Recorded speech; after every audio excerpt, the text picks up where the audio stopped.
las cuales no se nos nombra a pesar de que estamos dentro del acrónimo en los espacios LGTBIQ+, y en la sociedad cotidiana en general también. Y la injusticia epistémica me dejó entender que esto va más allá que un simple olvido. La injusticia epistémica básicamente significa de que un grupo de personas no son consideradas como sujetos de producción de conocimiento. Y cuando empecé a leer más sobre las manifestaciones que explica Miranda Fricker, sentía que se alineaba perfectamente a la experiencia de las personas bisexuales. Una de ellas es la injusticia testimonial, que es cuando un grupo de personas, cuando cuentan sus vivencias, cuando comparten su testimonio, no es considerada válida como producto de conocimiento. Y la injusticia hermenéutica, que es cuando las personas no tienen acceso a recursos hermenéuticos, recursos conceptuales para poder explicar su experiencia. Esto es algo de que yo he visto a lo largo de mi experiencia, tanto como una persona bisexual y también como una persona que realiza activismo sobre la bisexualidad. Entonces, logré encontrar esta unión entre cómo el monosexismo también genera esta injusticia epistémica, pero de ahí tuve que definir ¿cómo voy a abordar esto? Esto es muy grande, estamos hablando de sistemas normativos, eso es una tesis de maestría, tengo que aterrizar. Entonces decidí ver cómo esto se iba a manifestar en las identidades y las narrativas de las personas BIM+. Y bueno, si hablamos de identidad, tenemos que también definir exactamente a qué nos referimos. Entonces en mi tesis yo hablo sobre la identidad como algo que no se descubre ni que se revela, sino es algo que se construye en un proceso continuo y abierto, y está condicionado por relaciones de poder y regímenes de representación y dinámicas culturales específicas, basándome en las teorías de Leonora Fuchs, Judith Butler y Stuart Hall. Siguiente, por favor. Pero ¿por qué es relevante esto? O sea, ya estamos viendo que hay muchas más investigaciones sobre la comunidad LGBT en general. De hecho, igual es poco, pero es algo a comparación de lo que era antes. Pero justo una de las autoras que cito en mi tesis, Monroe, hace una exploración de los textos académicos sobre la diversidad sexual y encuentra de que rara vez se hace investigaciones específicamente sobre la bisexualidad, o cuando se hace sobre la comunidad LGBT en general, solamente se menciona la bisexualidad como parte del listado de identidades, más no hace una referencia específica a su vivencia. Entonces, yo definitivamente sabía que quería hacer mi tesis sobre esta temática, y al buscar el razonamiento, el argumento de por qué es importante hacer esto, creo que es primordial explicar que el 55% de las personas que se identifican como LGBT en cuestión de orientación sexual son bisexuales y pansexuales. No estamos hablando de un grupo pequeño de personas que no existen o que son como que 4 gatos, y aunque fueran 4 gatos igual es importante investigar diferentes problemáticas sociales, pero sí es un grupo considerable de lo que nombramos lo LGBT y no está siendo explorado. Y justamente en mi tesis hablo sobre cómo el monosexismo es uno de los motivos por el cual eso sucede. Siguiente, por favor. Y bueno, además de que solamente somos una cantidad considerable de la comunidad LGBT, que además agregaría, eso es un dato que recogió Ipsos de una encuesta de más de 30 países que incluye el Perú, en el cual encuesta a personas con respecto a su autoidentificación. Pero bueno, el monosexismo también tiene consecuencias concretas en las vidas de las personas. No solamente somos mayoría, sino también estamos sufriendo. Hay varios estudios en el norte global, como Estados Unidos, Inglaterra y Australia. Aquí la primera cita es de un estudio australiano, el estudio más grande hecho en Australia sobre salud mental bisexual, y se encuentra de que 1 de cada 4 personas BIM+ han intentado cometer suicidio. También en el Perú, de lo poco que se ha estudiado, la Asociación Más Igualdad hizo un estudio sobre salud mental LGBT en el 2021 y encontró que 65% de personas bisexuales reportan ansiedad frecuente y 61.3% depresión. Eso es algo que sigue el patrón que se encuentra a nivel internacional, como mencioné, en los otros países que sí han estudiado a mayor profundidad esta temática. Y en el 2024 Más Igualdad sacó una segunda edición donde desarrollaron mucho más a la data por identidad, incluyendo la bisexual, en la cual encontraron de 41% de personas bisexuales recibieron comentarios sexualizados de profesionales, debido a que es una identidad sumamente hipersexualizada y considerada como prácticas de riesgo en ciertos temas. Y más allá de la salud mental, que ya en sí es algo sumamente importante, también existen en Estados Unidos principalmente, se han encontrado mayores tasas de pobreza, menor nivel de educación y más violencia sexual a comparación de mujeres lesbianas y heterosexuales. Menciono eso no porque quiero hacer una jerarquía de opresiones, sino más bien para justificar por qué estoy investigando sobre una temática de la cual muchas veces se piensa de que no hay nada de qué estudiar, porque muchas veces se piensa en la bisexualidad como un grupo privilegiado dentro de la comunidad LGBT debido a nuestra cercanía a la heterosexualidad, pero lo que nos muestra la data es que es una población que está sufriendo y creo que vale la pena explorar por qué y qué está sucediendo. Siguiente, por favor.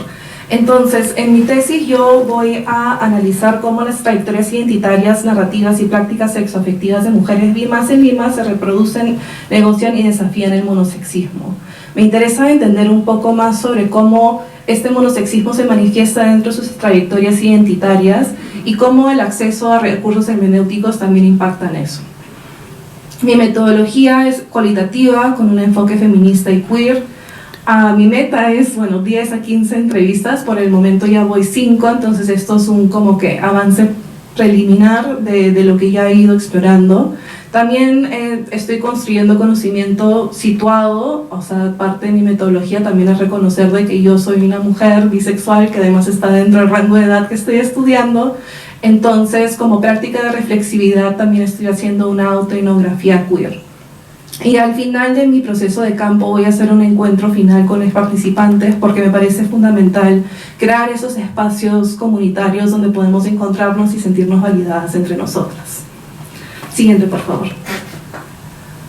Los hallazgos que he ido encontrando han sido sumamente interesantes con respecto a estas trayectorias identitarias y cómo se manifiesta el monosexismo en ello. Primero he encontrado que el acceso tardío al lenguaje BIMAS ha sido algo muy común en la experiencia de mis 5 entrevistadas. Muchas han hablado sobre cómo tenían prácticas o atracciones, pero no necesariamente tenían la terminología para nombrarlo, y cómo eso generaba simplemente como que algo que dejaban de lado o también en algunos casos confusión. Y esto va de la mano de lo que mencioné sobre la injusticia hermenéutica de Miranda Fricker, en el hecho de que no tienen esos recursos conceptuales porque ni siquiera tenían acceso a la palabra. De ahí algo que me pareció sumamente interesante eran los criterios subjetivos de validación. Es decir, como mencioné, hay muchas personas, y de hecho esto también se refleja en conversaciones cotidianas que he tenido a lo largo de mi vida. Hay muchas personas que tienen las prácticas y las atracciones, pero dicen, no, pero no soy bisexual. No, pero no, porque no he hecho esto, no he hecho lo otro, y me pareció sumamente interesante ver esto como una manifestación del monosexismo y cómo es algo completamente subjetivo, porque cada una tenía su propia manera de cómo validar su bisexualidad, pero tenía que pasar un umbral, había una valla a la cual tenían que pasar. De ahí también hay la autoidentificación estratégica, que básicamente es que hay muchas mujeres bi que también se identifican como pansexuales, pero que prefieren utilizar la palabra bi porque es más visible que pansexual. Puedes pasar, por favor, se me está acabando el tiempo, entonces estoy como que acelerando un poco. Como parte de mi tesis es la justicia epistémica, me parece fundamental darle voz a mis entrevistadas, entonces voy a leer dos frases que justamente es lo que he recogido en esas entrevistas y que representan un poco lo que he encontrado en mis primeros hallazgos.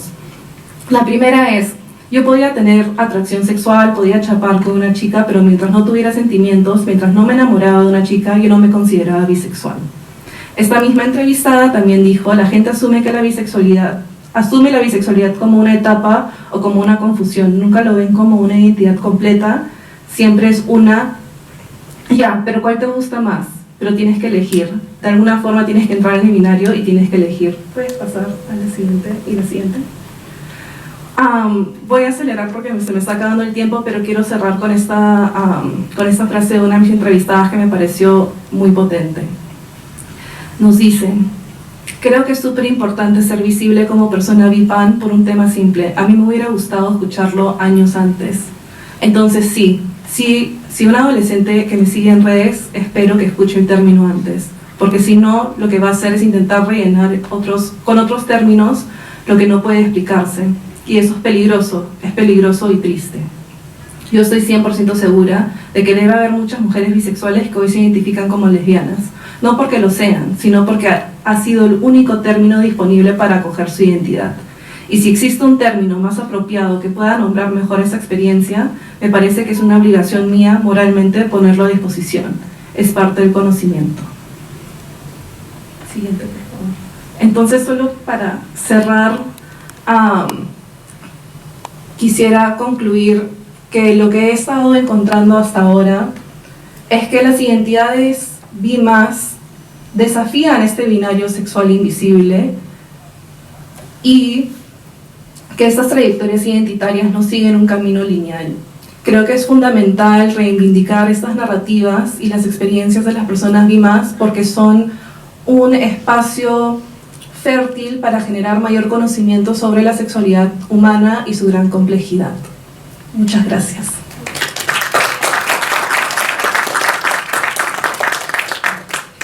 Muchas gracias, Pame.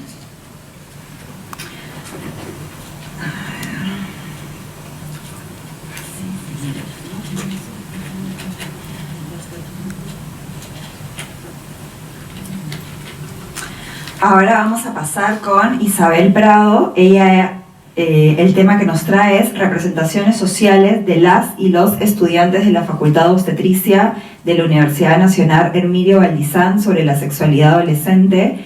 Isabel es doctora en Ciencias de la Salud, docente RENACIT, trabaja en la UNEVAL y actualmente es estudiante de la Maestría en Estudios de Género de la PUC. La recibimos con un aplauso. Bien, muy buenas tardes. ¿Se me escuchan? Sí, ¿no? Tienes que acercarte un poquito más. ¿Puedes mover? Sí, pues. Bien, ante todo quiero agradecer a los organizadores por este espacio tan importante para poder compartir las investigaciones y hacer las reflexiones. El tema es, como ya mencionó, representaciones sociales sobre la sexualidad adolescente. Este estudio ha sido realizado en la Universidad Nacional Hermilio Valdizán, donde trabajo actualmente. Son resultados parciales de una investigación que estoy haciendo en la maestría. Bien, esta investigación explora cómo los futuros profesionales de obstetricia construyen sus percepciones sobre la sexualidad adolescente. Pasamos. El contexto y la relevancia del estudio. La sexualidad sigue siendo atravesada por discursos normativos, ya sean estos biomédicos, morales, religiosos, que influyen en las percepciones y las prácticas de las personas y que en nuestra realidad ha tenido consecuencias negativas, ¿no? En las políticas públicas, en la educación sexual, en la atención sanitaria. En la región de Huánuco, donde se lleva a cabo la investigación, tenemos una tasa de embarazos del 10,6% por encima de la tasa nacional, que es 10,4%. Y esto es preocupante, digamos, desde diferentes sectores, fundamentalmente de la parte sanitaria. En la UNEVAL, en la Facultad de Obstetricia específicamente, donde se está llevando a cabo esta investigación, la formación profesional se da con un enfoque biologicista. Entonces, en todo este contexto, estudiar las representaciones sociales de los estudiantes resultan especialmente significativas, considerando que ellos como futuros profesionales van a tener que atender a los adolescentes y también la salud sexual y reproductiva de la población. Los resultados considero que van a ser una evidencia para tomar, digamos, acciones de mejora, ¿no?, en la formación profesional. Bien, seguimos. Tenemos un marco teórico conceptual. La investigación se respalda en la teoría de las representaciones sociales.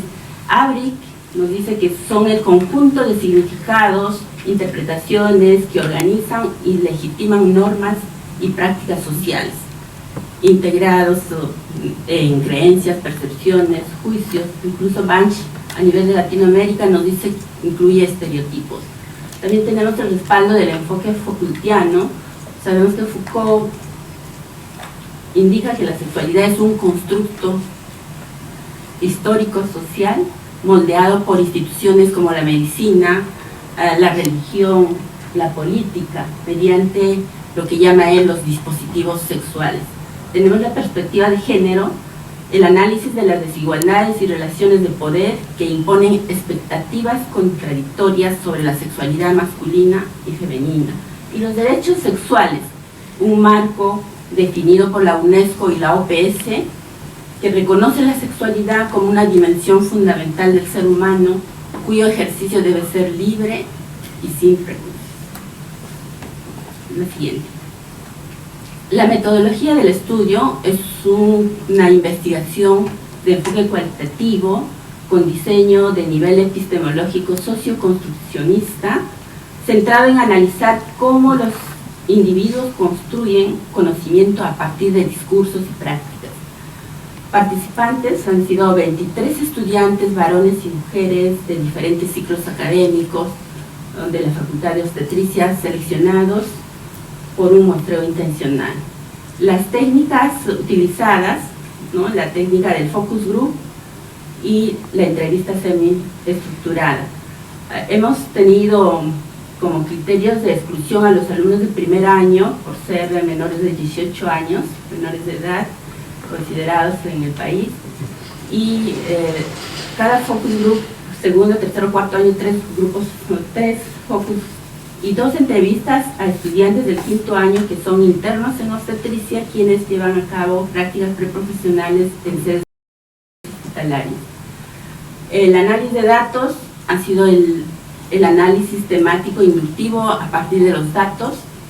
Luego la transcripción, codificación y organización en matriz de datos, identificando categorías, subcategorías y códigos. La siguiente, por favor. Los resultados. Tenemos el tema de conocimientos e información sobre sexualidad.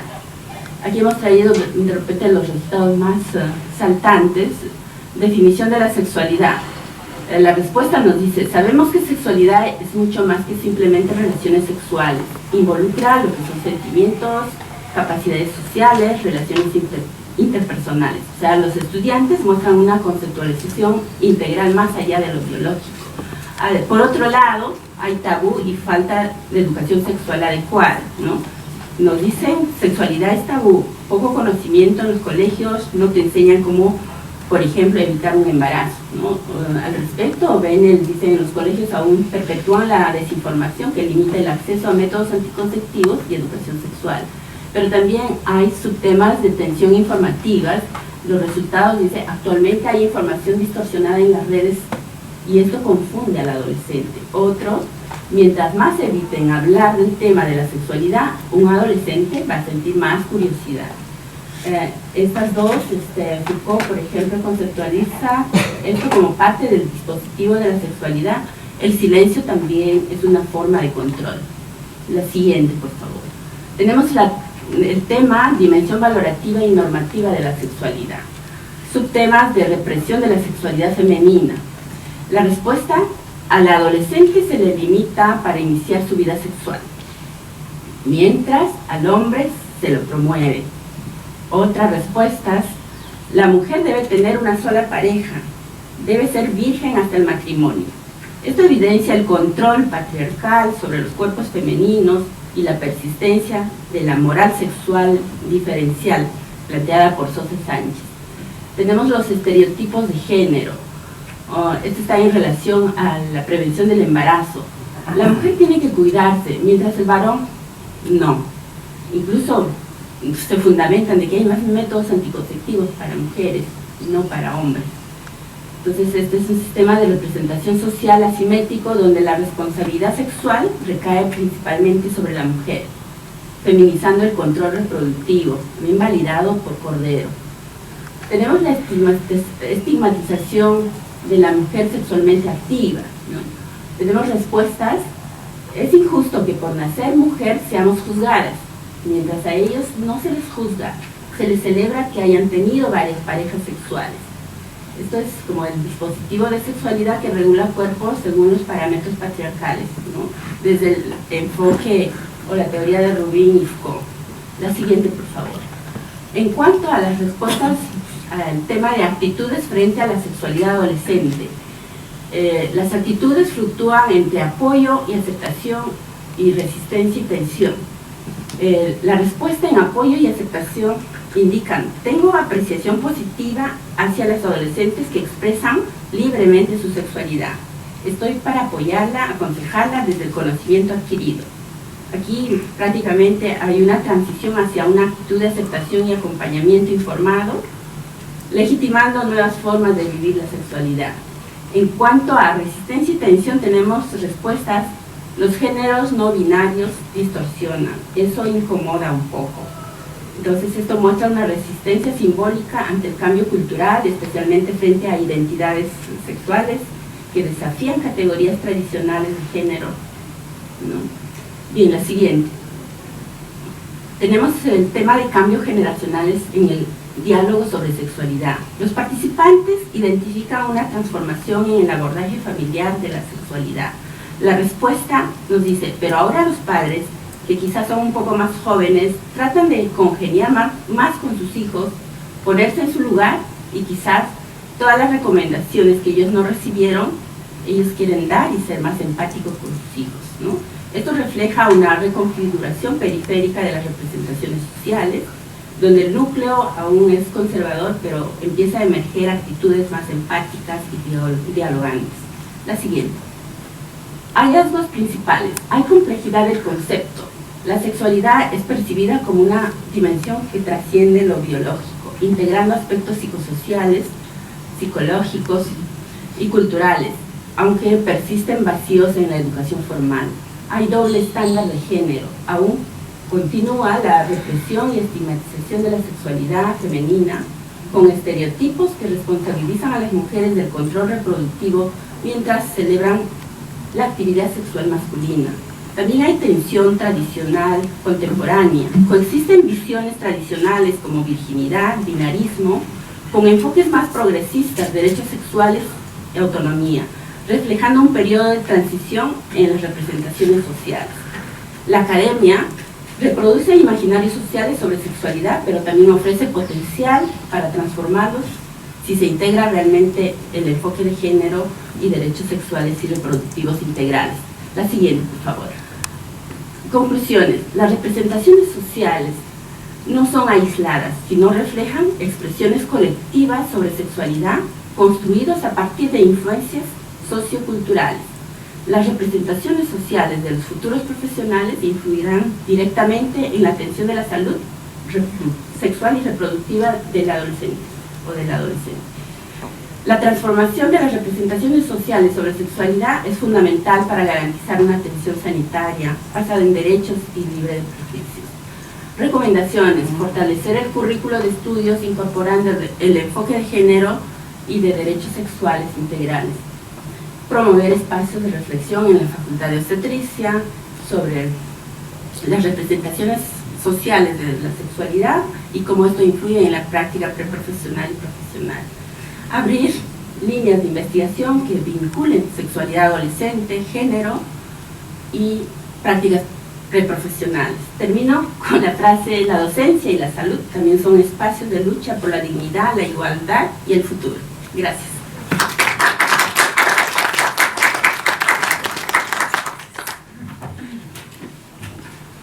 Muchas gracias, Isabel. Y ahora, para comentarios, le doy el espacio a Priscila Pecho de la PUC. Priscila, cuando quieras. Hola. Hola. Ay, muy fuerte también. Hola, ¿qué tal? Me dio risa que... O sea, Priscila Pecho de la PUC. Bueno, me presento igual. Yo vengo a hablar desde la psicología ¿sí?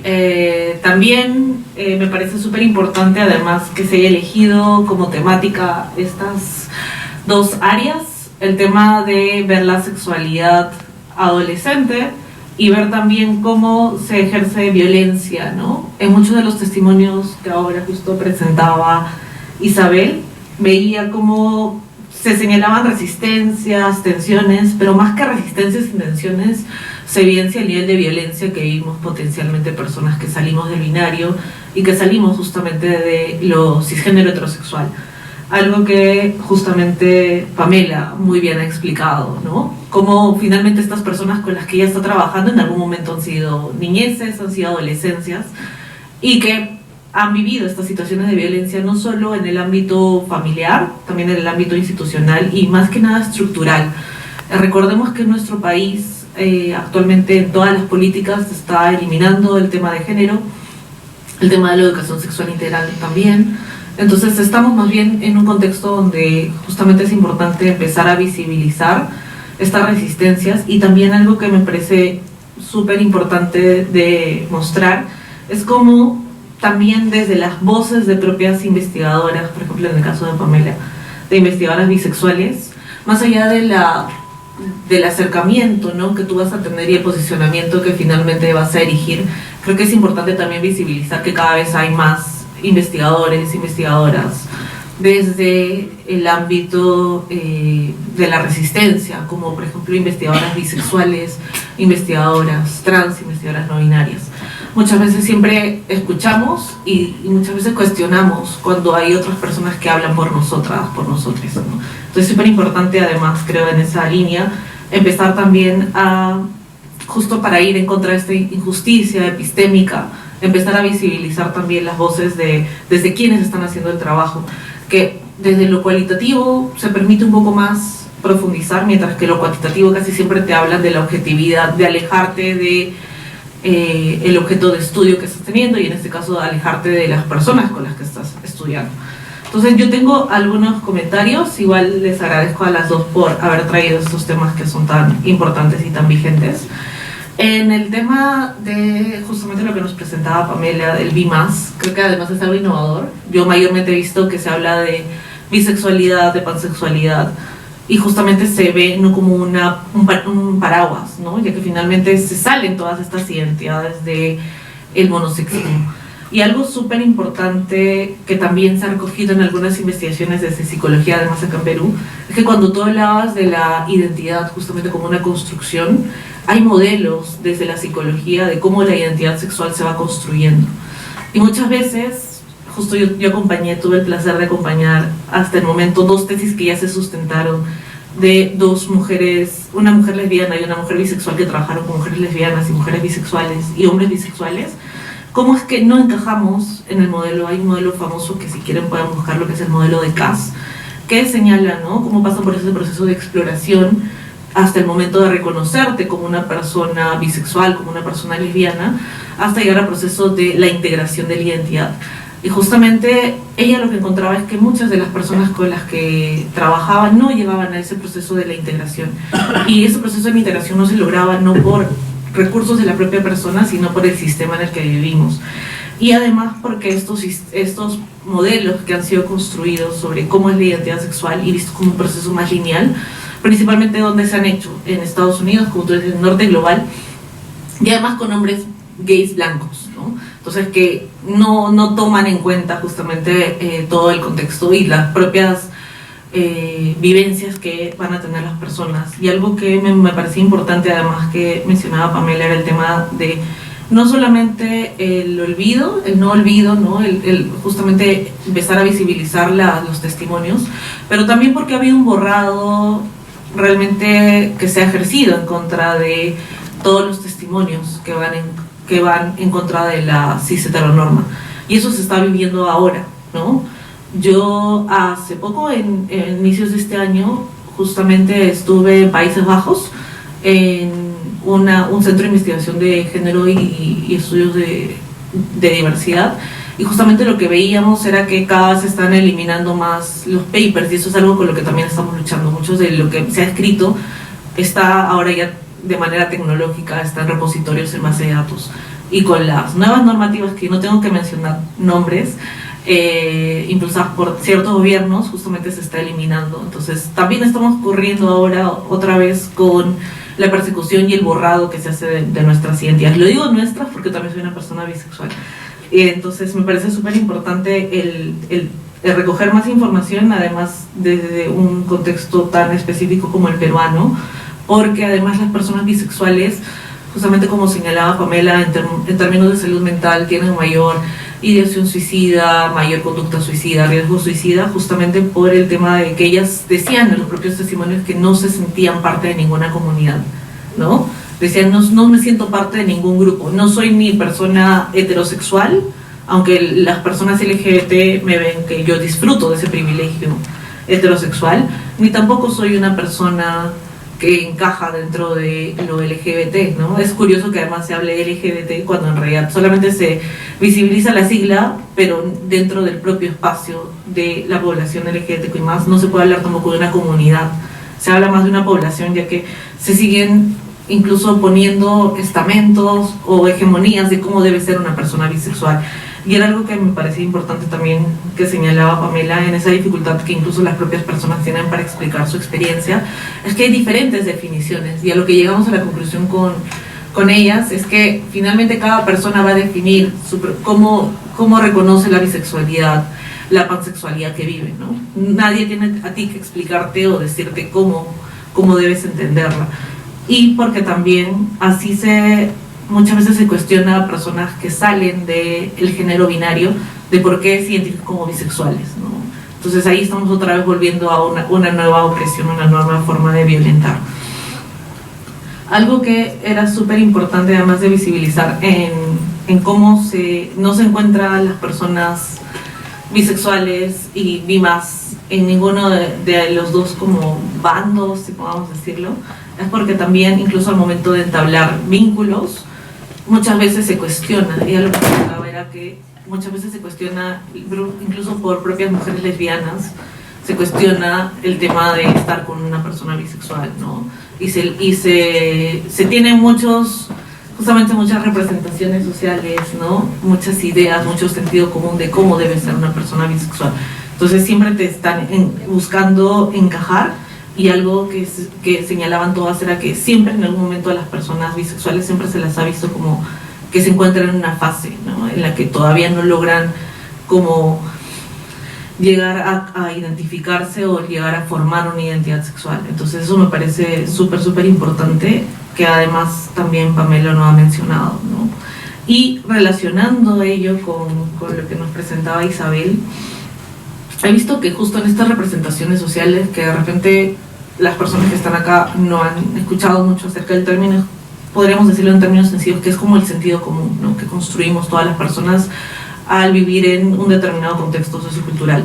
Y en este sentido común, muchas veces se nos ha enseñado que sexualidad es lo mismo que sexo, y algo que me parecía importante, y me gustaría luego Isabel de repente que nos cuente también, es que yo veía que se hablaba de participante de los focus, que tenían esta mirada de repente más de hablar de derechos sexuales, de hablar de derechos reproductivos, pero que no sabía si lo estaba diciendo un hombre o una mujer, ¿no? En algunos casos sí lo señalabas, ¿no? Decía, por nacer mujer somos más juzgadas, pero también es importante reconocer que la obstetricia de por sí, por mucho tiempo ha sido una carrera feminizada, ¿no? Entonces, ¿quiénes son o quiénes se ha visto que puedan llegar a incluso trabajar o ejercer la obstetricia? Justamente se ha visto como una carrera más relacionada al cuidado, más relacionada a las mujeres, ¿no? Y yo he trabajado varias veces en proyectos de educación sexual integral, y lo que nos hemos encontrado es que justo una de las principales barreras son las personas proveedoras de salud, ya que ellas son las que cuestionan a adolescentes el por qué inician su vida sexual antes, el que no quieren dar métodos anticonceptivos, métodos contraceptivos. Y es súper importante que más que reconocer que haya tensiones o resistencias, yo creo que es personas que también ejercen violencia, ¿no? Desde el quehacer profesional, que el quehacer profesional, tú al estar bajo un código de ética no deberías dejar que tus creencias, que seguramente Luis va a recoger de manera más acotada el término de si es religión, si es la propia socialización de género que han tenido, ha llevado a que estas personas reconozcan que la sexualidad sea vista de esta manera, ¿no? Y cómo tienen esta mirada biologicista, ¿no? Muchas veces se habla además de salud reproductiva. ¿Qué enseñan en el colegio? Solamente salud reproductiva. Se piensa que toda la sexualidad está meramente con una meta en la reproducción, más no en una salud sexual. Y dentro de la salud sexual también sería interesante conocer qué piensan estas personas sobre el ejercicio de derechos sexuales, como por ejemplo el tema del consentimiento sexual, el tema del aborto, ¿no? Sabemos que en nuestro país existe el aborto terapéutico y es solamente hasta este punto el que seguimos luchando para que no nos quiten ello, para que se ha tenido que incluso pasar por procesos donde han tenido que personas ir a denunciar al Estado para que se puedan establecer protocolos de cómo aplicar el aborto terapéutico. Y es algo con lo que también me interesaría saber más desde el lado de la obstetricia, ¿no? Cómo se enfrentan a adolescentes que en algún momento reconocen que tienen este derecho sexual, que es también el derecho a saber cuántas hijas tener, el derecho a también tener autonomía sobre sus propios cuerpos, ¿no? Entonces sería también interesante por ahí conocer, más allá de pensar si para mí está bien o para mí está mal, yo desde mi rol profesional, cómo voy a ejercerlo, ¿no? Y algo súper importante era el tema de no olvidar también los enfoques interculturales, ¿no? Cuando hablamos de sexualidad, yo he trabajado en algunos momentos en comunidades indígenas, y en las comunidades indígenas aún menos, muchas veces se rigen bajo estatutos propios de las comunidades y ahí menos se reconocen los derechos sexuales y reproductivos, porque quien decide sobre el cuerpo finalmente son los hombres, ¿no? Y además, no solamente en las comunidades indígenas es por las propias culturas. Yo recuerdo que cuando trabajaba con promotoras de salud en algunas de estas comunidades me decían que además era muy fuerte la influencia, no desde sus propias creencias culturales, sino era la presencia de iglesias evangélicas. Tú al momento de llegar a la comunidad lo que encontrabas era una iglesia evangélica enorme, y en esa iglesia evangélica lo que estaba justamente es empezando a otra vez castigar la sexualidad de las mujeres, entonces le van quitando autonomía, ¿no? Entonces hay que reconocer que hay diferentes dispositivos de poder, como mencionabas. Uno de los dispositivos de poder justamente es la religión también en nuestro país. Nuestro país dice ser laico, ¿realmente es un país laico? ¿Por qué se siguen discutiendo todas las normativas, todas las políticas desde representantes de muchas iglesias, ¿no? Tenemos una persecución ahora, por ejemplo, de identidades trans también, venida de muchas personas que están en el poder y que representan a iglesias. Entonces creo que es importante reconocer ello, y no quería terminar de dar como mis comentarios, primero agradeciendo a Pamela y a Isabel por traer temas tan relevantes a la discusión, y también creo que es una manera de poder hacer una crítica a cómo se viene trabajando en la academia, ¿no? En la academia muchas veces se piensa y nos acercamos solo sobre aquello que ha sido desarrollado, y creo que también es importante empezar a ver desde cómo las propias vivencias que hemos tenido han impactado la manera en cómo nos acercamos a hacer investigaciones, y a cómo empezar a justamente visibilizar muchas experiencias que han sido por mucho tiempo no solo invisibilizadas sino también borradas, y poder empezar a pensarnos también como profesionales de diferentes ámbitos que tenemos que estar comprometidos con el enfoque de género, pero con otros enfoques también, ¿no? El enfoque intercultural, el enfoque interseccional, el enfoque de derechos humanos y el enfoque feminista. Es muchas veces difícil que algunas personas se nombren como feministas porque vivimos en un contexto en el que nos cuestionan, pero muchas de las epistemologías feministas que están detrás y mucho de lo que hemos avanzado es gracias a los feminismos. Entonces creo que es importante también empezar a hablar de ellos, y también desde una mirada decolonial, ¿no? Yo siempre apuesto por ello. ¿Por qué tenemos que seguir citando y buscando información de, como decía justamente Pamela, el norte global, ¿no? Países como Australia, Estados Unidos, Canadá, cuando muchas de, por ejemplo, en el ámbito en el que yo estoy, en la psicología latinoamericana ha tenido un gran desarrollo por justamente pensadoras de la academia, ¿no? Principalmente mujeres como Maritza Montero, que hemos apostado, y incluso que en Perú tenemos a un referente que es Aníbal Quijano, que han apostado por la decolonialidad de los saberes. ¿Por qué todavía tenemos que seguir publicando en inglés para poder tener relevancia, ¿no? Entonces, solamente dejo eso como una reflexión y nuevamente agradecer por estos trabajos tan importantes que se han visibilizado. Gracias.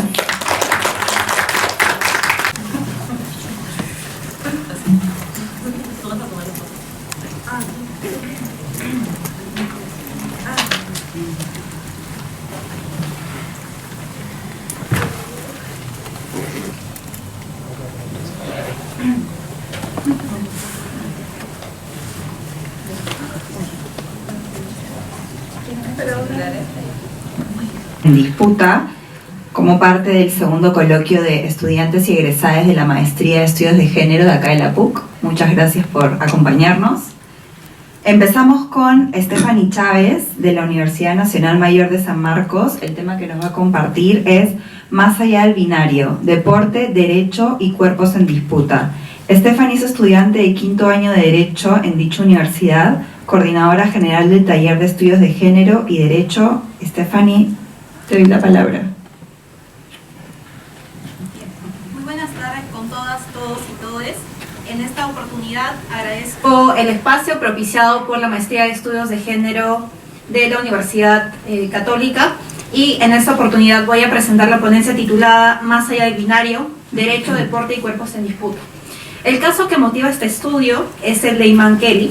Si es que puede pasar las diapositivas, por favor. Sí, vas diciendo.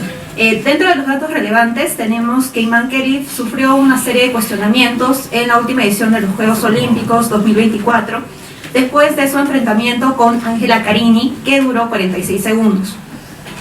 Después de su enfrentamiento, circularon en redes cientos de comentarios que la acusaban de ser una mujer transexual y calificaban su participación como injusta.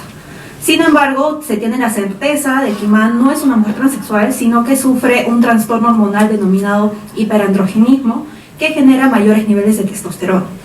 Es así que a partir de este caso se proponen ciertos objetivos generales del estudio, entre ellos proponer una reflexión crítica sobre la urgencia de construir las categorías de género y derecho, así como impulsar la transformación de las normas deportivas hacia un modelo más inclusivo y sensible a la diversidad, y finalmente garantizar la justicia deportiva y el respeto a todas las personas.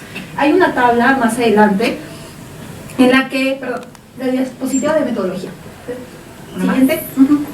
Con respecto a la metodología, y para lograr estos objetivos se ha empleado una revisión bibliográfica exhaustiva y un análisis crítico de la normativa deportiva existente. Las fuentes primarias de análisis incluyen las regulaciones del Comité Olímpico Internacional y de la Asociación Internacional de Boxeo. Cabe señalar que estas entidades emplean diferentes criterios para determinar el sexo de sus deportistas. El Comité Olímpico opta por reconocer lo que se encuentra en el documento de identidad, mientras que la Asociación Internacional realiza un examen cromosómico. Referente a los enfoques teóricos, hay una tabla, 2 diapositivas más adelante, una más, en la que se resume qué se ha empleado para este estudio. Primero, utilizado los aportes de los diferentes feminismos y de la interseccionalidad para dar cuenta de la múltiple opresión que sufre Iman Kelly.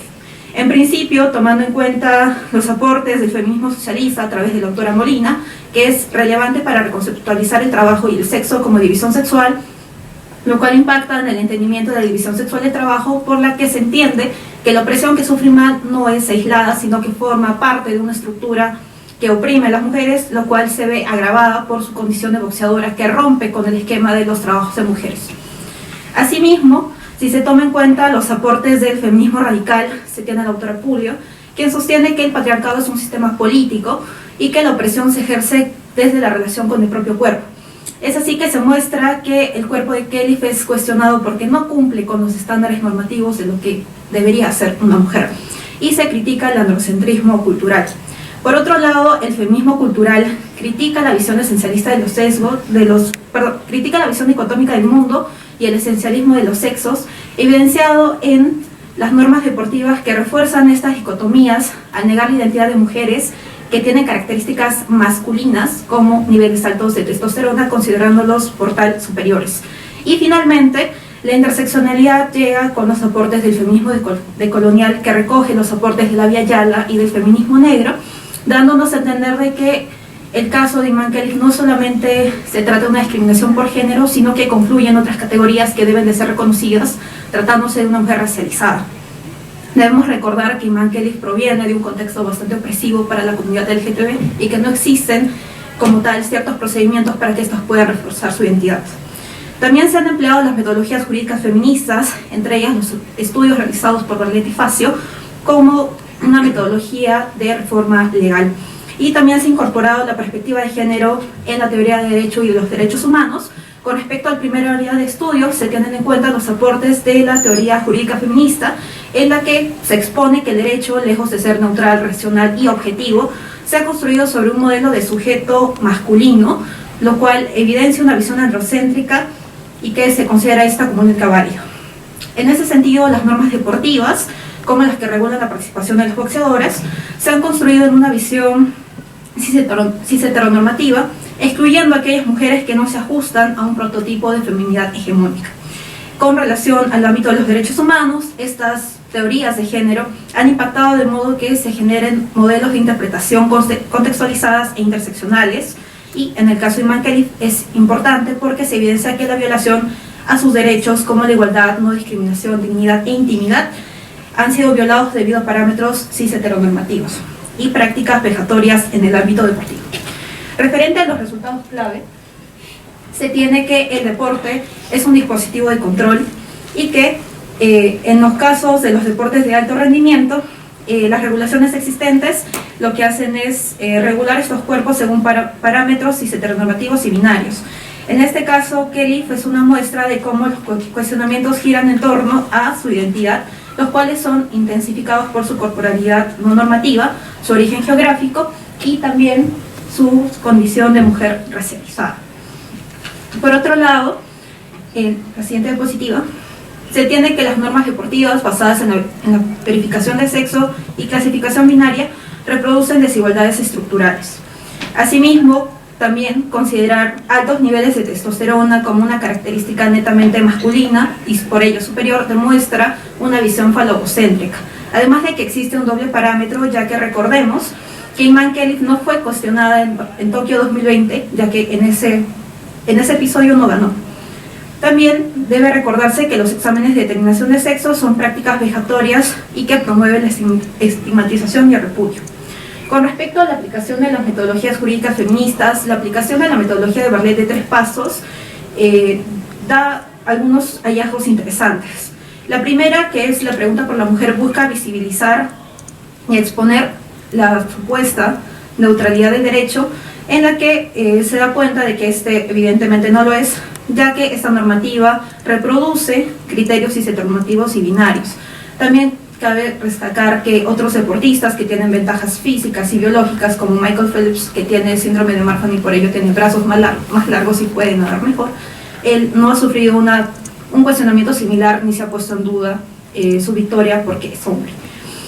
También en el segundo paso, que es el razonamiento práctico feminista, se busca que la toma de decisiones sea más sensible a las particularidades del caso, lo cual no ha sucedido con Iman Khelif, ya que se ha ignorado por completo el contexto detrás de, en el que su país, siendo uno altamente conservador, de hecho todo el cuestionamiento que se ha realizado agrava aún más su situación de vulnerabilidad. Y finalmente, con respecto al aumento de conciencia, en el que se busca darle mayor valor a las experiencias personales como punto de vista jurídico, se tiene que la aplicación de este paso da cuenta de la urgencia de modificar las normativas deportivas existentes para que sean más sensibles a la diversidad y al género.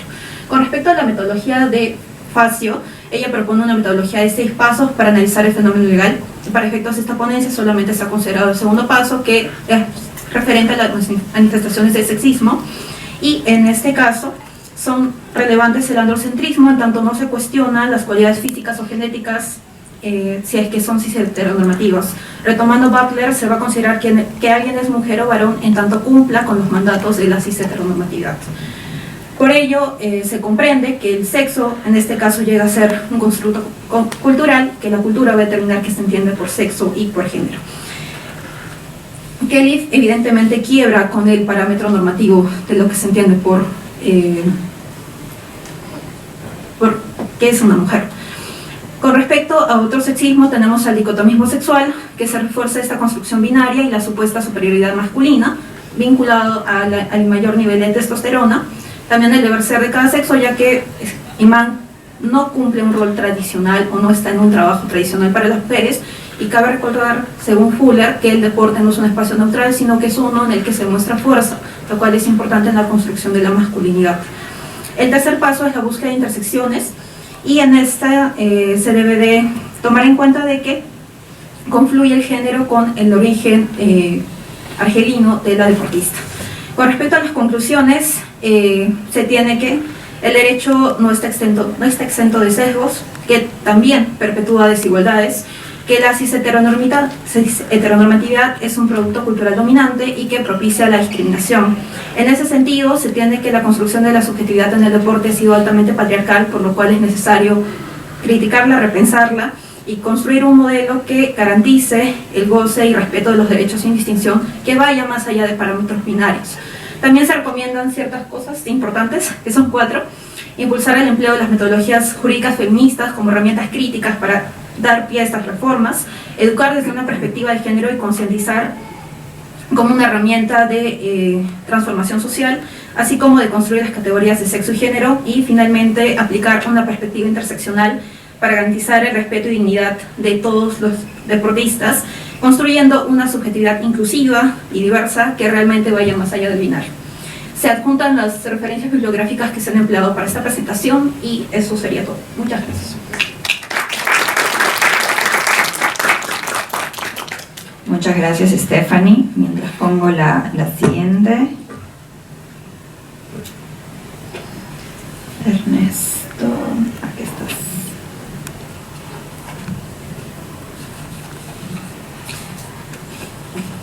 estás. Seguimos con Ernesto Cuba, de la Pontificia Universidad Católica del Perú, con su ponencia ¿Qué significa para ti ser mujer? Discursos y definiciones en torno a ser mujer entre mujeres transgénero de Lima.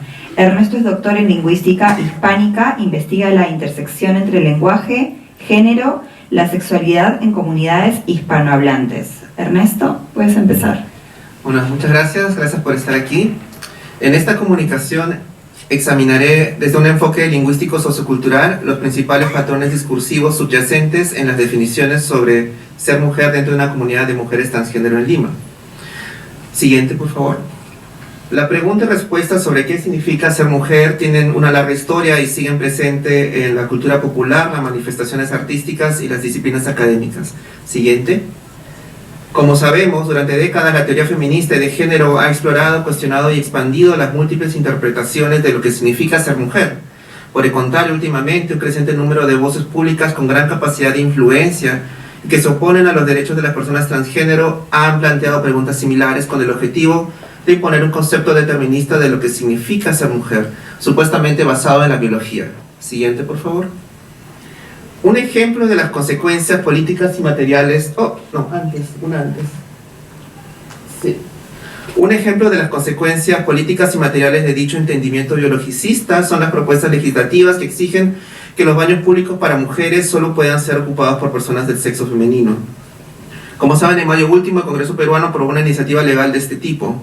En contraste con estas definiciones y discursos expansivos y reduccionistas, respectivamente, mi comunicación busca mostrar las voces, a menudo subrepresentadas o invisibilizadas, de quienes se encuentran en el centro de estos debates, las mujeres transgénero.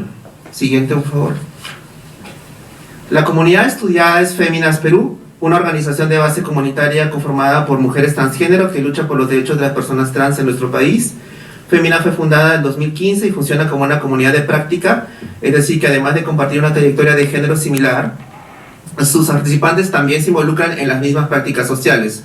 Por ejemplo, asistan a las reuniones semanales en su centro comunitario y organizan plantones y marchas sobre temática trans y sobre otros temas políticos. Siguiente, por favor. Mi corpus está compuesto por 27 entrevistas semiestructuradas con mujeres trans de entre 23 y 61 años, residentes en Lima, incluidas personas con diversos grados de socialización con otras mujeres trans, por ejemplo, mientras que algunas participantes tenían una red establecida de amigas y conocidas trans, otras acaban de empezar a relacionarse con mujeres trans unos días antes de la entrevista. También consideré participantes con distintos niveles de involucramiento en la organización, como se ve en el gráfico a la derecha, un hecho que está correlacionado con distintos niveles de politización. La clase social, la profesión y la trayectoria educativa de los participantes también fueron muy variadas. Se incluían, entre otras, una peluquera, una periodista, varias trabajadoras sexuales y una ingeniera de software. El corpus contiene las 27 respuestas a la pregunta ¿qué significa para ti ser mujer?, que a su vez es parte de un cuestionario más grande. Todas las participantes fueron compensadas económicamente por su tiempo y sus nombres fueron reemplazados con seudónimos. Siguiente, por favor. Para analizar este caso de construcción discursiva de identidad, adopta el marco teórico de las tácticas de subjetividad, propuesto desde el enfoque de la lingüística sociocultural por Mary Buchholz y Kira Ho.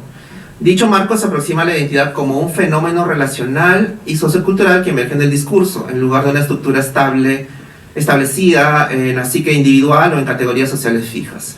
Siguiente.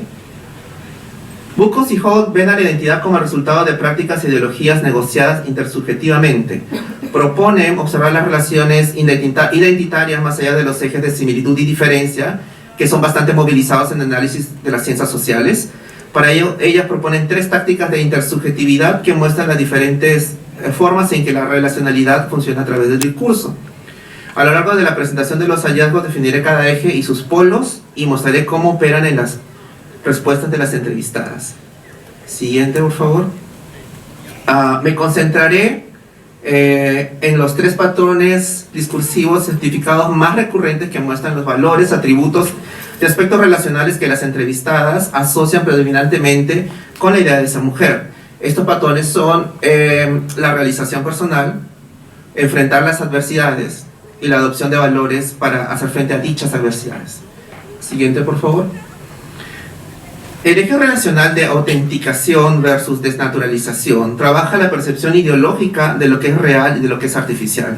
Mientras que el polo positivo, el de la autenticación, se enfoca en la construcción de una identidad real o verídica, el polo negativo, la desnaturalización, resalta los elementos falsos e impostados de la construcción de la identidad. En este estudio, ser mujer se vincula con la libertad y la realización de vivir un yo auténtico en función del género. Es decir, ser mujer es la alineación de la identidad de género y su expresión en sociedad. Siguiente.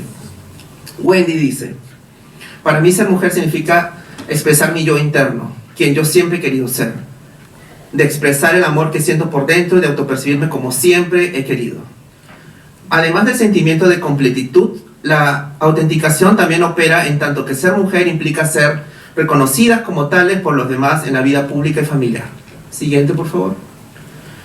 Carla afirma: hay chicas que transicionan y se sienten felices, así me siento yo. El simple hecho de vivir mi vida de mujer, de poder estar las 24 horas así, de compartir con mi hermanito, de vivir tranquila, de sentirme bien. Este extracto refuerza la idea de que la construcción de la identidad femenina está íntimamente ligada a su negociamiento intersubjetivo. No solo se trata de expresar el auténtico entendimiento de ser mujer de cada persona, sino también de cómo dicha nueva expresión de género en esta trayectoria que es la vida social se inserta en el mundo social. Siguiente, por favor. El eje de adecuación y distinción es una revisión del tradicional eje de similitud y diferencia sociales. La adecuación funciona resaltando la suficiente similaridad entre individuos o grupos y dejando de lado las diferencias irrelevantes o perjudiciales para construir una identidad en común. La distinción, por el contrario, quiere suprimir las similaridades y realzar las diferencias. Muchas respuestas del corpus relacionan ser mujer con la experiencia de vivir en una sociedad que vulnera cotidianamente a todas, remarco, todas las mujeres. Lamentablemente este patrón discursivo resuena con la experiencia vivida de las mujeres cisgénero peruanas. Siguiente. Soy la firma. Es una lucha constante contigo misma para poder defender tus derechos. Me siento feliz conmigo misma, pero no me siento libre en la calle. Aprendí hasta ser dependiente a veces de algunos hombres para poder salir a ciertas horas de la noche. Es bastante llamativo y preocupante que la idea de ser mujer esté constitutivamente ligada a la violencia patriarcal, manifestada tanto en el acoso callejero y otras formas más sutiles y otras más insidiosas. Aquí la adecuación discursiva entre todas las mujeres, esta plataforma en común como una clase, sugiere que ser mujer significa enfrentar adversidades e injusticias. Esto está en contraste con la menor cantidad de respuestas que registré asociando ideológicamente ser mujer con cierta forma de corporalidad, como ser bonita, o el cultivo y expresión de ciertas emociones como la ternura, el amor, etc. Siguiente. Finalmente, el eje de autorización desde legitimación prioriza las relaciones de poder, mientras que la autorización es el uso del poder para legitimar e imponer una identidad por medio de estructuras institucionales. La deslegitimización, son las maneras en que una persona, en que una identidad es rechazada, censurada o simplemente ignorada. En esta comunicación quiero retomar la idea del patriarcado como un sistema que opera localmente y a niveles institucionales. Así como existe el ejercicio de abuso, también está presente la resistencia por quienes son afectadas por este sistema. En el corpus ser mujer también está asociada a una reacción emocional y visceral en un momento, ¿no?, frente a la condición desigual que viven las mujeres. Una suerte de deslegitimación a los mandatos de género. Siguiente. Gracias. Heidi afirma, ser mujer, valentía, coraje, garras. Para mí eso significa ser mujer. Y así varias veces. Así, en personas que eran muy múltiples en cuanto a distintos aspectos de la personalidad. Muchas mujeres también mencionan explícitamente las normas y estereotipos de género que enfrentan al asociar frecuentemente el ser mujer con tener una serie de atributos de personalidad para enfrentar la desigualdad. Ellas se presentan a sí mismas como agentes de resistencia al orden de género. Siguiente, por favor. Olga dice, es el sinónimo de lucha y fortaleza para romper los estereotipos o las normas asignadas al sexo femenino o al género femenino. Y bueno, a manera de conclusión, la siguiente, por favor. Sí, ya estoy. Las participantes autentifican ser mujer con la satisfacción emocional de su transición social. Adecúan o comparten con el grupo más grande de todas las mujeres el hecho de enfrentar las desigualdades patriarcales. Como reacción, deslegitiman las normas de género abrazando los valores necesarios para hacer frente a tales injusticias. Finaliza enfatizando que los entendimientos émicos sobre lo que significa ser mujer entre la comunidad trans deben ser considerados en la lucha frente a las normas cis-heteropatriarcales. El estudio social de la vida de las personas transgénero es una demostración del avance, trascendencia y centralidad de los estudios de género. Siguiente. Muchas gracias. Seguimos con Iván Villanueva, es de la Universidad Peruana de Ciencias Aplicadas, con su ponencia No soy una señora, representaciones de género, covers de una canción popular. Iván Villanueva Jordán es profesor asociado de la Universidad Peruana de Ciencias Aplicadas. Así que, Iván, todo tuyo.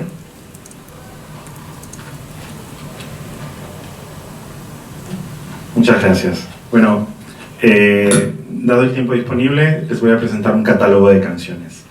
El título tiene este juego del italiano y el español, porque la canción que vamos a abordar viene del italiano inicialmente y ha tenido varias vidas en español.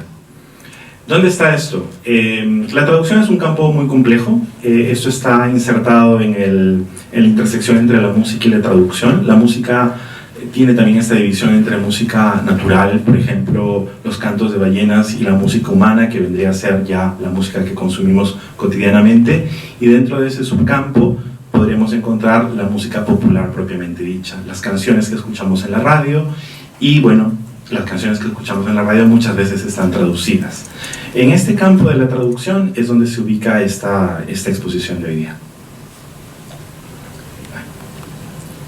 Cuando les hablo de traducción, me refiero a un proceso cultural complejo, no a la transferencia lingüística que toma de idea la fidelidad. La fidelidad, como en el caso de los estudios de género, también viene de un paradigma patriarcal, en la que una traducción asume una posición femenina y se supone que tiene que tener ese vínculo de fidelidad al autor, esta figura masculina que viene desde la etapa clásica.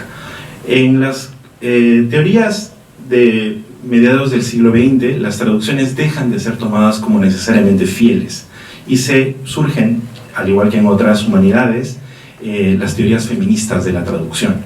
Estas se basan en los criterios de reescritura, de copia, de subvertir este binarismo que hay entre original y copia, para demostrar que las traducciones también tienen vida por su cuenta, y lo que se llama traducción es lo que una cultura decide llamarse traducción, no definida por el original, no definida por el autor, no definida por el padre. Cuando hablamos de traducción, entonces, tenemos que tener en cuenta que hay una suerte de repetición. Estas repeticiones no hay que tenerlas como simplemente transposiciones de un texto a otro, sino como la posibilidad de que en cada repetición, gracias a esta distancia temporal, esta distancia histórica que hay entre texto 1 y texto 2, se van también produciendo distancias que pueden ser irónicas, que pueden ser espacios de transdiscursividad y también de subversión. La canción, la música italiana en general en español ha tenido un rol clave en el siglo XX. Italia ha sido por muchas décadas el puente mediante el que Europa pudo acceder a música anglófona. Italia tenía mucha apertura a la música en inglés de Estados Unidos y de Reino Unido, y gracias a su festival de San Remo había mucha promoción de la música popular, y también había muchas traducciones. Esto sucede, hay investigación al respecto de las traducciones de música inglesa al italiano en la década del 50 y el 60, y bueno, nosotros en este espacio, este bloque por el que generalmente nos toman en las industrias lingüísticas, que es Latinoamérica, nosotros también hemos recibido traducciones de canciones, por ejemplo, Maledetta Primavera, tal vez la conozcan, ¿no? La hemos escuchado como Maldita Primavera en el 81 con la versión de Yuri, y también una versión del 2001 de Javier y los Imposibles. Non voglio mica la luna, de Fiordaliso, fue traducida por Daniela Romo inicialmente en el 84 como Yo no te pido la luna. Los títulos parecen similares, pero en el fondo las letras de las canciones son divergentes. Les voy a contar entonces sobre este catálogo de 4 canciones, No soy una señora, non sono una señora, esta versión italiana del 82 de la cantante Loredana Berté, que tuvo 3 versiones en el 84. No sabría decirles por qué hubo 3 versiones en un solo año de la misma canción, es contingencia pura, y bueno, es así como suceden, ¿no?, las cosas a veces en la cultura popular.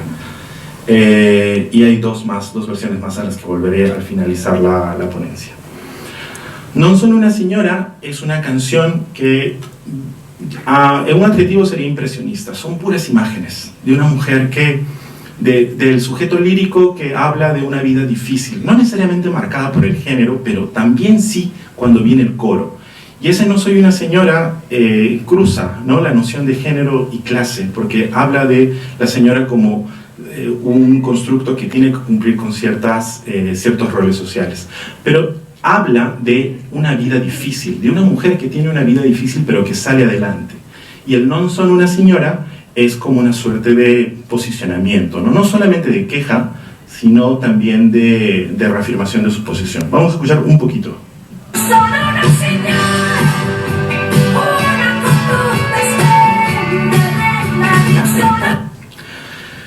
Dos años después, en el 84, la primera versión de esta canción fue lanzada por Lucía Méndez, figura reconocidísima en Latinoamérica, ¿no?, por ser protagonista de numerosas telenovelas. Lucía Méndez, como actriz, también es un signo que carga con la noción del melodrama de las telenovelas mexicanas. En este disco, además de esta canción, Ella es una señora, había un disco que era una musicalización de El Padre Nuestro, que de una u otra forma cruza varios temas vinculados con la idea del melodrama y de la mujer desde este polo de México que produce representaciones televisuales para toda Latinoamérica. Claramente la versión es distinta.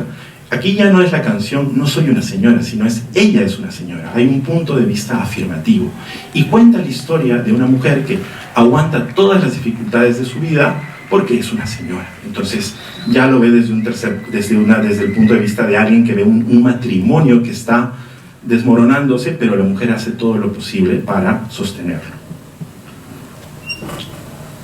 Ella es una señora, nunca sabrán que sufre tanto por ti.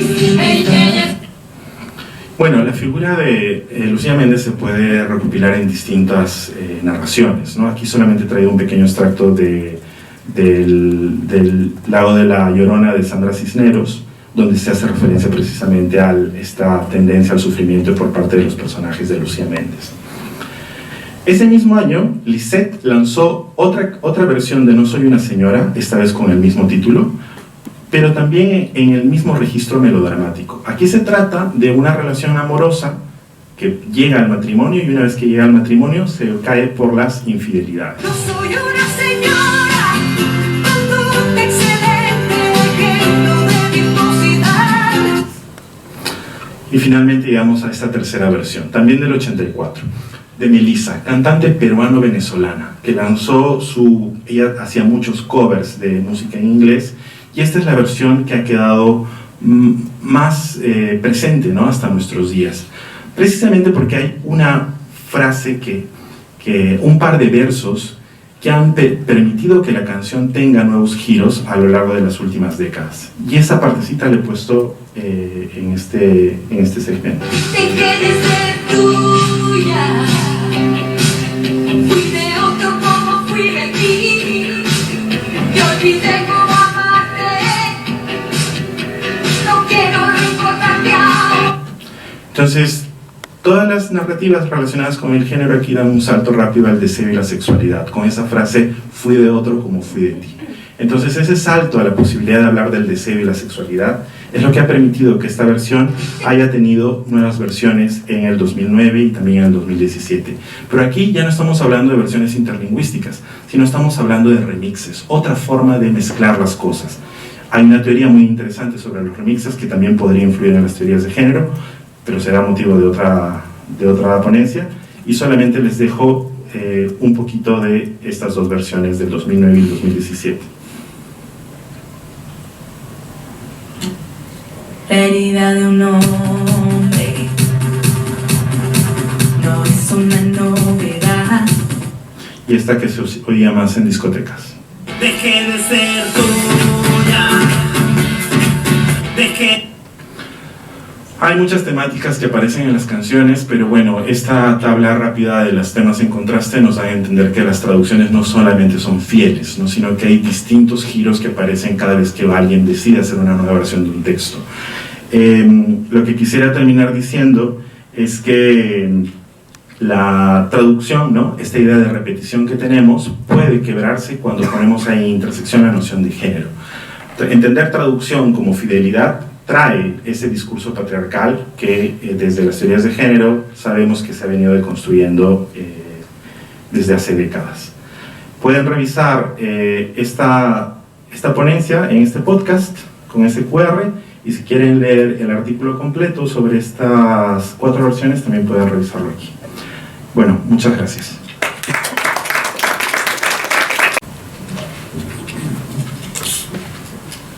Giancarlo Moribolo es de la Pontificia Universidad Católica del Perú.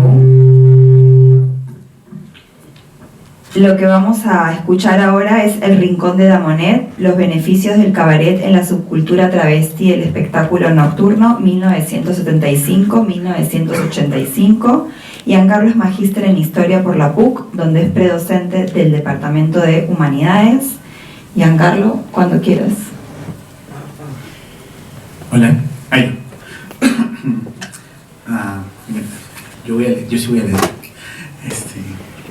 En 1981 se inauguró el Rincón de Damonet, un club privado ubicado en el distrito Magdalena.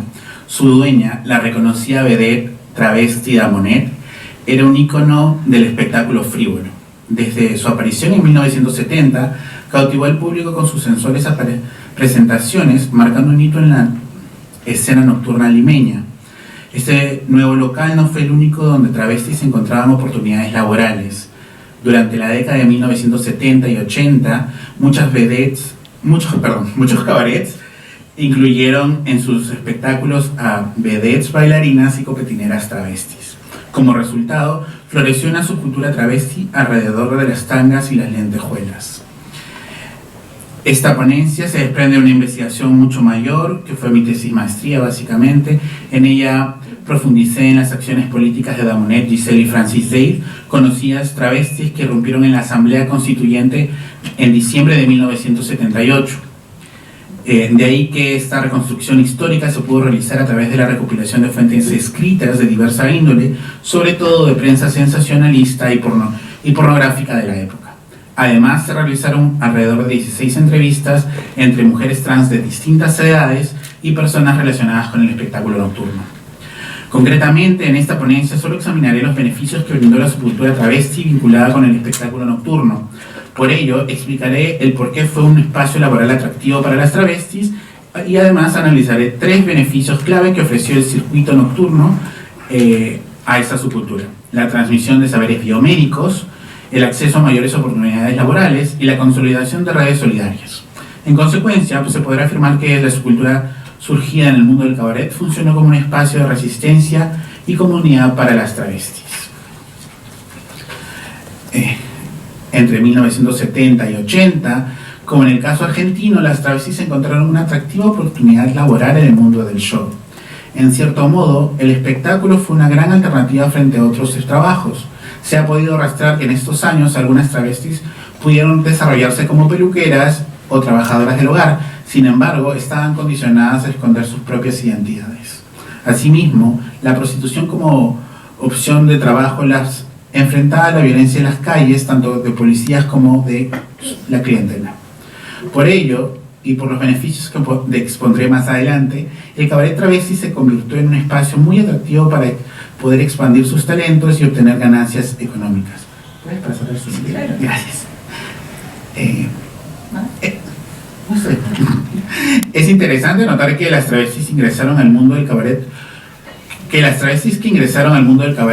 provinieron de distintos orígenes y clases sociales. Las historias que se han podido reconstruir permiten afirmar que el cabaret fue un lugar de tolerancia donde podían desarrollarse sin temor. Por ejemplo, en 1977, Amarilis irrumpió en la prensa hablando sobre su cambio de sexo y sus ganas por pertenecer a un elenco de baile. Ella era una joven de clase media que, si bien provenía de una familia migrante de Huánuco, vivía en el distrito de Barranco y estudiaba psicología en la Universidad Inca Garcilaso de la Vega.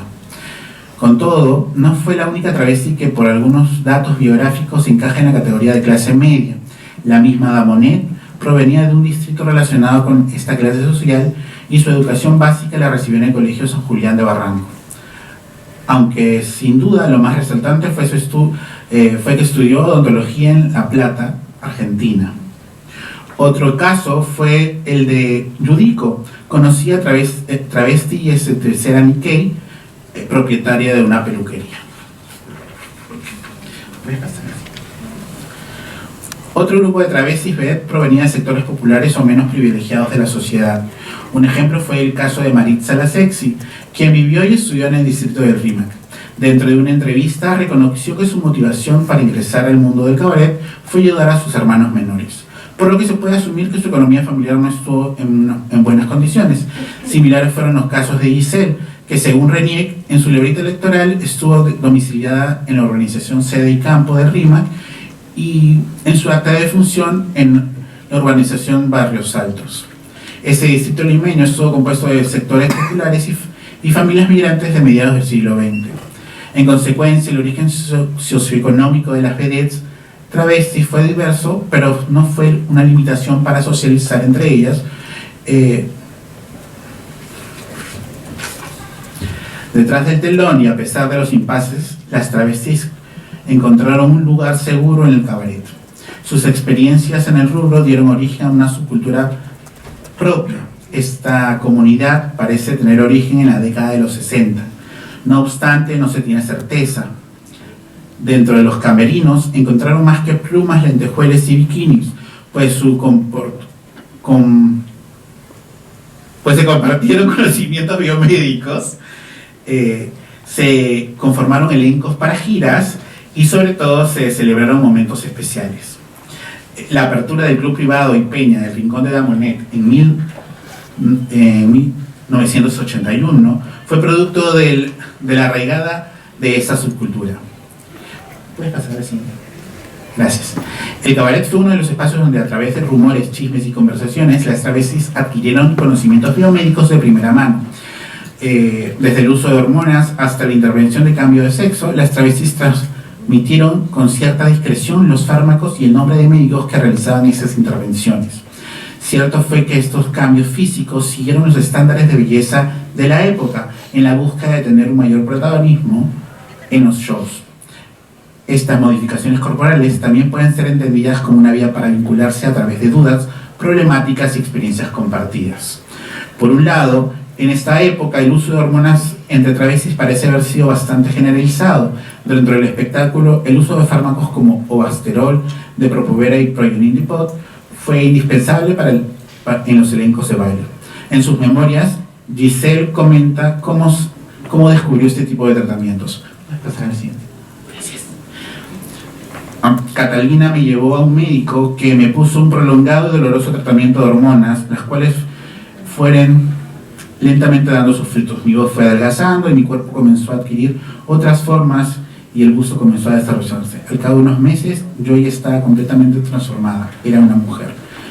Usualmente a través de una persona ligada al mundo del show y un médico se modificaron los cuerpos con el objetivo de tener mayor participación en el espectáculo. En el caso de Giselle, pese a ya tener rasgos femeninos, su ingreso al espectáculo requirió algo más y por ello fue necesaria la hormonización. Esta situación no fue la única, pues en Francia el uso de hormonas fue bastante cotidiano en los cabarets parisinos. De ahí que en su biografía, la mundialmente conocida Coccinelle mencionara que a su ingreso del afamado local Madame Arthur rápidamente conocería este tipo de tratamientos.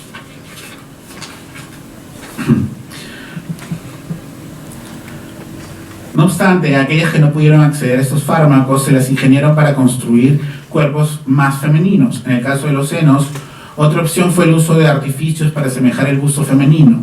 Si bien el postizo era una buena alternativa en el caso de las prostitutas, se corría el peligro de que la policía las decomisara en sus intervenciones. Para las bailarinas podría ser peligroso el uso de esta precaria alternativa, pues un movimiento brusco podía significar un accidente.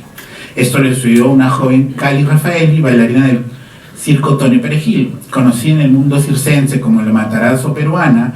Cuenta que durante el show el sujetador se rompió, dejando caer los senos de algodón que llevaba y con ello la risa del público.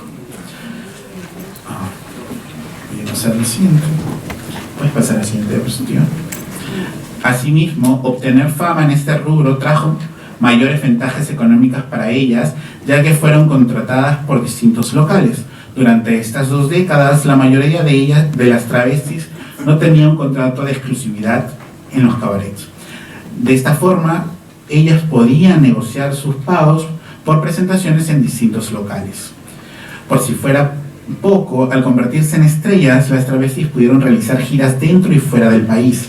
La circulación de travestis no fue un fenómeno excepcional en el Perú. Entre las décadas de 1970 y 1980, las travestis vedettes viajaron por distintos países. Por ejemplo, el Monsieur Marcel y las travestis del Carrusel viajaron para Argelia, Israel y Senegal. Incluso travestis de Latinoamérica, como la agrupación brasileña de Esger, realizaron este tipo de recorrido. Las travestis peruanas también realizaron giras nacionales e internacionales. Algunas de estas podían tomar mucho tiempo e incluir distintos lugares, como en el caso de una travesti anónima, quien en la siguiente diapositiva, relata cómo fue su viaje. Lo interesante también fue la normalidad de los viajes realizados a países extranjeros. Entre los años estudiados, la circulación de travestis peruanas no parece haber sido limitada. Las más conocidas incluso viajaban liderando elencos de bailarinas travestis. Por ejemplo, el talento de Ceci fue suficiente para hacerla conocida en clubes nocturnos en Miami, y en los primeros años 80 la convertiría en una artista residente. Damonet, por su parte, hizo una gira por Estados Unidos y América Latina. Así como ellas, Giselle, Francis Day, Nicole French y Ceci Alzaga fueron algunas de las artistas que se han podido registrar con giras por países como México, Ecuador, Colombia, Venezuela, Chile, Costa Rica, Bolivia y Argentina. Para terminar, entre 1975 y 1985, el cabaret se convirtió en un espacio clave para las travestis en el Perú, brindándoles una alternativa laboral frente a la precariedad, violencia e imaginación. A pesar de estas dificultades, el mundo del espectáculo permitió el surgimiento de una sólida subcultura basada en la solidaridad, el intercambio de conocimientos y la creación de redes comunitarias. Así como el Rincón de Damonet, otros cabarets fueron fundamentales como refugio de centros de apoyo mutuo y espacios de celebración. En definitiva, el cabaret no solo fue un escenario de trabajo, sino un espacio de resistencia, comunidad y transformación para las travestis peruanas que lograron construir una comunidad en un país adverso. Gracias.